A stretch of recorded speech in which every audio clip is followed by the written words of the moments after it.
Welcome back to Epicenter Garage. Today is an awesome day because we finally got all of the parts in for the 930 Turbo. So very soon we're going to be able to get that stinking thing off the lift and back on the road where it belongs, because I miss driving that car terribly. More than many other cars that I have, that 930 Turbo, I truly miss driving that car because I haven't driven it for, I don't even want to admit how long that thing's been up on the lift. So we're very close. So all the parts are over there. We finally got the new turbo in. We got the new exhaust in, the new intercooler, a host of other parts that we needed to even make that car a little bit faster, hopefully a lot faster than it is now. So those are there over there sitting on the table. So we're going to go over those parts with you here very soon. But the most exciting part I got in was not for the 930 Turbo, but for the Ferrari 360 Challenge Stradale manual conversion that we're getting ready to start here very soon.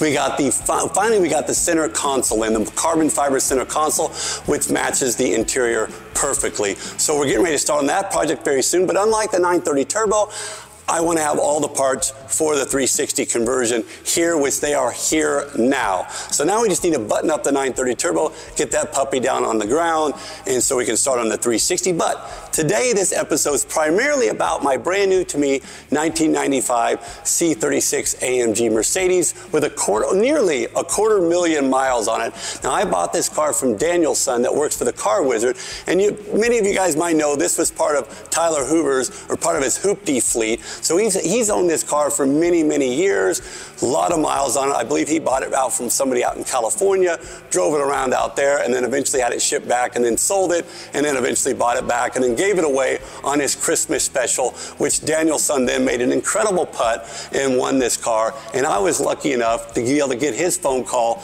and be able to buy this from Daniel for $4,000. But as you know, it was part of a Hoopty fleet, so it's not without its issues. It has quite a few issues, but I'm addressing all those issues, and I'm going to bring you guys along on that process of fixing this car and making it 100% back to, I don't want to say original condition, but at least 100% tip-top mechanical condition, because like I said, it has its issues. But first, what we're going to do today is we're going to go over some of the new parts for the 930 Turbo, the Ferrari Challenge Stradale manual conversion, some of the new parts for that, and of course, yes, parts for this Mercedes to bring this puppy back to where it needs to be, because this car is totally worth saving. But I digress. Let's get to the table and check out some of the new parts.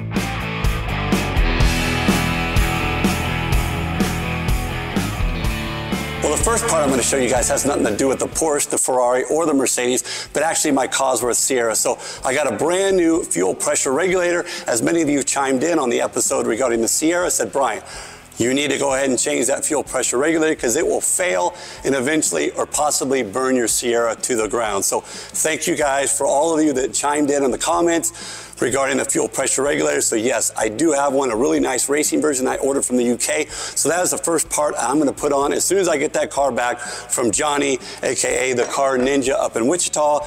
Now on to exhaust. So I finally got the Fab Speed exhaust in. Although they said it was in stock, it took about 30 days to arrive. I think they build them to order, even though they show them in stock on their website. But it is finally here. So brand new headers. You can see it goes on together just like that at the back.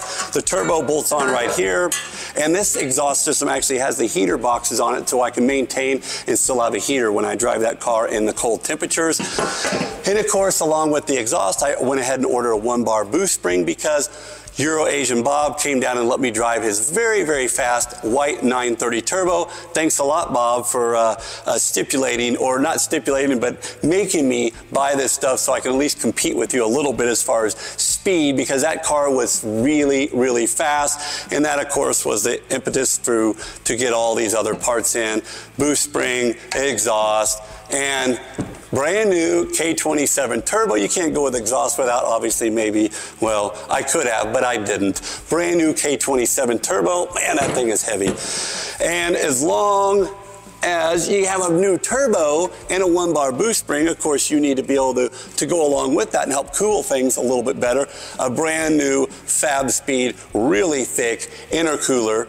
So that is going on as well. And, oh, Oh, and the best part, like I said before, the best part that arrived, right here, brand new carbon fiber center console for the 360 Challenge Stradale manual conversion. Of course, the gear shift lever comes up through here. So this is the last part that I needed, and the carbon fiber matches the interior carbon fiber absolutely perfectly. I didn't realize, well, I mean, I kind of knew that, you know, they make different sizes of webbing and so forth, or weave, I should say, in carbon fiber, but I was lucky. This matches is absolutely spot on. So that is the last piece of the puzzle I needed for the 360 conversion.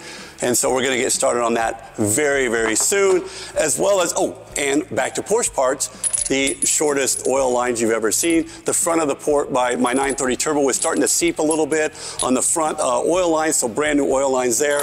And of course, a host of new Mercedes parts for the C36. Like, for example, the center console, it had a little crack right here in the leather, and so I bought a brand new one. So that is going in. Plus, oh man, I don't want to bore you guys with a ton of other Mercedes parts, but they're over here on this corner of the table. A lot of new Mercedes parts to be able to bring that thing back up to, I don't want to say OEM, but at least bring some of the wear items back, as well as steering stabilizers, a bunch of mechanical parts as well. And wait.